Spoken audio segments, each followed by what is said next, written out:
Hello అందరికీ దేశీ రుచులకు స్వాగతం. ఈరోజు నేను అసలు సిసలైన గోంగూర పచ్చడి ఎన్ని రోజులు తిన్నా బోరు కొట్టకుండా మరియు ఎక్కువ కాలం నిల్వ ఉండేలా ఎలా చేసుకోవాలో ఈ వీడియోలో చెప్తాను. ఈ గోంగూర పచ్చడి ఆంధ్ర స్టైల్లో మరియు మన అమ్మమ్మలు నానమ్మలు ఎలా చేస్తారో ఆ స్టైల్లో ఉంటుంది. ఈ పచ్చడి అనేది ఒక్కసారి మనం వేడి వేడి అన్నం పెట్టుకొని ఈ పచ్చడి తగిలించుకొని తింటే ఉంటుంది మరి అంత రుచికరంగా ఉండే ఈ గోంగూర నిల్వ పచ్చడి అనేది ఎలా చేసుకోవాలో చూసేద్దామా. ముందుగా మనము గోంగూరని తీసుకోవాలి.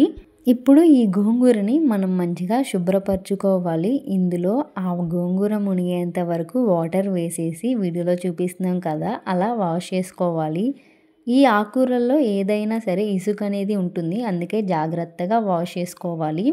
ఇప్పుడు అలా వీడియోలో చూపిస్తున్నట్లుగా మంచిగా శుభ్రపరచుకొని పిండేసి పక్కన ఒక గిన్నెలో తీసుకోవాలి.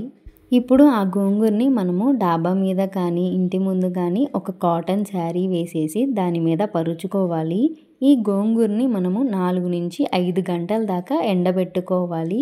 మార్కెట్లో మనకి 2 రకాల గోంగూర అనేది ఉంటుంది. నేను తెల్ల గోంగూర అనేది తీసుకున్నాను. దానికి ప్రకారంగా ఈ పచ్చడి ఉంటుంది. అలా 4 నుంచి 5 గంటల తరువాత మన గోంగూర అనేది పూర్తిగా ఆరిపోతుంది మరియు ఎండిపోతుంది. ఇలా ఉండాలి మనకి గోంగూర నిల్వ పచ్చడికి. మన అమ్మమ్మలు నానమ్మలు ఇలానే చేస్తారు. చాలామంది ఫ్యాన్ కింద ఆరబెడతారు, అలా ఉండకూడదు. ఇప్పుడు మనము ఒక నిమ్మకాయ సైజ్ అంతా చింతపండుని తీసుకొని అందులో వాటర్ వేసేసి ఒక 10 నుంచి 15 నిమిషాల దాకా నానబెట్టేసుకోవాలి. మనం తీసుకుంది తెల్ల గోంగూర కాబట్టి కొంచెం పులుపు తక్కువగానే ఉంటుంది, అందుకని మనము ఈ చింతపండు రసాన్ని అనేది ఎక్స్ట్రాగా యాడ్ చేసుకోవాలి. ఇప్పుడు మనము ఈ పచ్చడికి కావాల్సిన మసాలాని తయారు చేసుకుందాము. దానికోసం మనము ఒక ప్యాన్ పెట్టేసి అందులో 3 నుంచి 4 టేబుల్ స్పూన్ దాకా నూనె వేసుకోవాలి. తరువాత మనము ఒక 100 గ్రాముల దాకా మనము ఎండుమిర్చిని వేసుకోవాలి. ఇవి మంచిగా ఫ్రై చేసుకోవాలి. నేను ఒక 4 కట్టల దాకా గోంగూర తీసుకున్నాను కాబట్టి 100 గ్రాముల దాకా ఎండుమిరపకాయలని వేసుకుంటున్నాను. కొంచెం ఎండుమిరపకాయలు ఎక్కువగానే ఉండాలి. ఇప్పుడు ఈ ఎండుమిర్చిని మనం ఒక 5 నిమిషాలు మంచిగా ఫ్రై చేసుకున్న తరువాత తీసి పక్కన పెట్టేసి మంచిగా చల్లారనివ్వాలి. ఇప్పుడు అదే ప్యాన్లో మనము 1 టేబుల్ స్పూన్ దాకా మెంతులు మరియు 2 నుంచి 3 టేబుల్ స్పూన్ దాకా ధనియాలు మరియు 2 టేబుల్ స్పూన్ దాకా జీలకర్ర కూడా వేసుకొని చక్కగా ఇవన్నీ మంచిగా ఫ్రై అయ్యేదాకా వేయించుకోవాలి. వీటిని మనము ఒక 3 నుంచి 4 నిమిషాల దాకా ఫ్రై చేసుకోవాలి. మీకు కావాలంటే ఎండుమిరపకాయలు మరియు ఈ మసాలా దినుసులు 2 కలిపి కూడా ఫ్రై చేసుకోవచ్చు. ఇవి మంచిగా ఫ్రై అయ్యాక మనము అదే ప్లేట్లో తీసుకొని చల్లారనివ్వాలి ఇవన్నీ.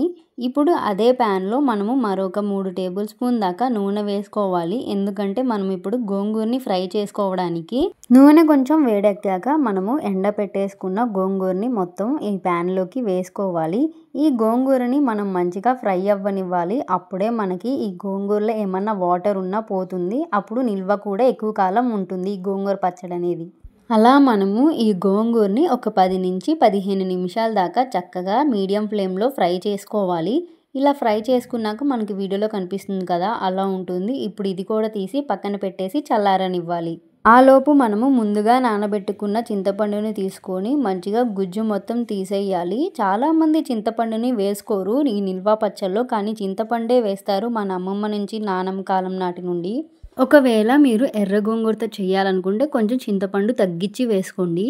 ఇప్పుడు మనము ఒక చిన్న కడాయి పెట్టేసి అందులో మనము ముందుగా వేరు చేసి పెట్టుకున్న చింతపండు రసాన్ని వేసుకొని కొంచెం అంత వాటర్ కూడా వేసుకోవాలి. ఇప్పుడు ఈ చింతపండు రసంలో మనము 1/2 టేబుల్ స్పూన్ దాకా పసుపు వేసుకొని చింతపండు రసం చక్కగా దగ్గర పడేదాకా ఉడికించుకోవాలి. మనము అలా ఉడికించుకున్నాక మనము స్టవ్ ఆఫ్ చేసేసుకొని ఈ చింతపండు రసాన్ని కూడా చల్లారనివ్వాలి.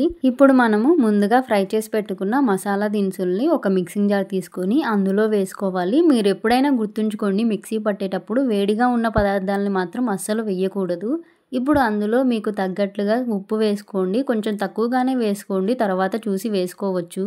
ఇప్పుడు ఈ మసాలా దినుసులన్నీ ఒక తిప్పేసి చక్కగా మనము ముందుగా ఫ్రై చేసి పెట్టుకున్న గోంగూరని కూడా వేసుకోవాలి. మీకు ఒకవేళ వీలుంటే రోటిలో కూడా దంచుకోవచ్చు ఇవన్నీ. మనము ఇదంతా చక్కగా ఫైన్ పౌడర్ లాగా మిక్సీ పట్టేసుకున్నాం కదా. చాలామంది ఇలా గోంగూరని మిక్సీలో కానీ రోట్లో కానీ వెయ్యరు. కానీ అసలైన పాతకాలం నాటి నిల్వ పచ్చడి ఈ విధంగానే చేస్తారు. ఇప్పుడు మనం ఒక మిక్సింగ్ బౌల్ తీసుకొని ముందుగా ఈ పౌడర్ని మొత్తం ఈ మిక్సింగ్ బౌల్లో వేసేసుకొని ఇందాక చల్లార్పుకున్న చింతపండు గుజ్జుని కూడా మొత్తం వేసేసుకొని చక్కగా కలుపుకోవాలి. మా సైడు ఈ పచ్చడిని పులిహోర గోంగూర అని కూడా అంటారు. మరి మీరేమంటారో నాకు కామెంట్ సెక్షన్లో కామెంట్ చేయండి. ఇలా మంచిగా కలుపుకున్న తరువాత మనం పోపు పెట్టేసుకోవడమే. దానికోసం ఒక ప్యాన్ తీసుకొని మనము ఒక 4 నుంచి 5 టేబుల్ స్పూన్ దాకా నూనె వేసుకోవాలి. నూనె వేడెక్కాక మనము అందులో పచ్చిశనగపప్పు, జీలకర్ర మరియు మినపప్పుని వేసుకొని చక్కగా ఫ్రై చేసుకోవాలి. తరువాత 3 ఎండుమిర్చిని కూడా వేసేసుకొని ఒక గుప్పెడు కరివేపాకు రెమ్మల్ని వేసేయాలి. ఇప్పుడు మంచిగా ఫ్రై చేసుకోవాలి. వీటినన్ని ఒకసారి కలిపేసి కొంచెం ఫ్రై అవుతుండగానే మనము ముందుగా దంచి పెట్టేసుకున్న ఒక 4 నుంచి 5 వెల్లిపాయల్ని వేసుకోవాలి. తరువాత మనము దంచకుండా పొట్టు తీసి ఉన్న వెల్లుల్లి రెబ్బల్ని కూడా వేసుకొని మంచిగా ఫ్రై చేసుకోవాలి. పోపుకి కొంచెం అంతా రుచి పెంచేది ఈ ఇంగువే కదా. ఈ ఇంగువని కూడా కొంచెం వేసుకొని మంచిగా గోల్డెన్ బ్రౌన్ కలర్ వచ్చేదాకా వేయించుకోవాలి.